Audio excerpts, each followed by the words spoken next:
So the Christmas period in 2021 across the UK is fraught with difficulty and model volatility.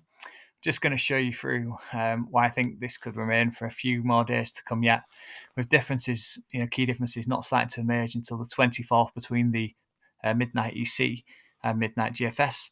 So here we've got the upper air, 300 hectopascal winds and mean sea level pressure shown here. At the start of the 24th, 971, 968, and a high 1023 to the south on ECMWF. And you can roughly see the shape of the jet, which is very similar if I flick to GFS, just with a subtle southward shift in this low.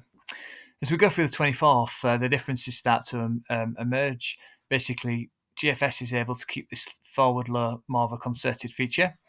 And to the north of that has a reasonable sort of jet or strong winds at 300 hectopascals, which enable this low to remain in a sort of left jet exit region and anchored quite close to the northeastern US. Whereas if you look at ECMWF at the same time, you can see that this low is able to fill, and then this low is probably influenced by some exit region from here, which is causing a lowering of pressure to the east of it, and basically tugs it out into the central Atlantic. That sets up a marked difference as we head into Christmas Day, with ECMWF having its centre of gravity in the central Atlantic, which allows basically a bodily northwards push of warm air as the day goes on, with nothing more than like a warm front or sort of a trough that moves its way steadily northeastwards across the UK. Whereas GFS at this time has maintained this forward low, you can see here, which has shifted the whole jet pattern quite considerably. And that means that it influences the location and orientation of this, and basically it causes this low to just slide its way southeastwards to the day, leaving most of the northern part of the UK in the warm air. EC is completely different by this stage, and in the warm air itself has a completely unique sort of feature that spins up and then brings a second batch of even what might be virgin or mild air across the UK, 10 degrees possible there as you run through into Boxing Day.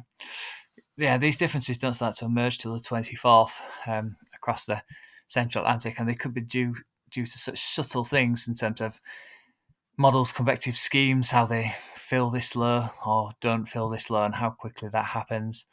The modification of the air mass in terms of how warm or cold the seas are across the North Atlantic, and whether they evolve in time through the model, unlike ECMWF, or remain static or fixed like they could in GFS.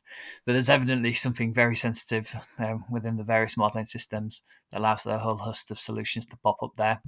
And even if you look within the same system, this is the Met Office MOGREPS-G midnight run, valid at midnight on the 26th. You can see that both solutions exist. The control run, which gets the best unperturbed analysis, is more ECMWF-like, with a low centred somewhere to the west of the UK, allowing a bodily southwestwards flow through the day.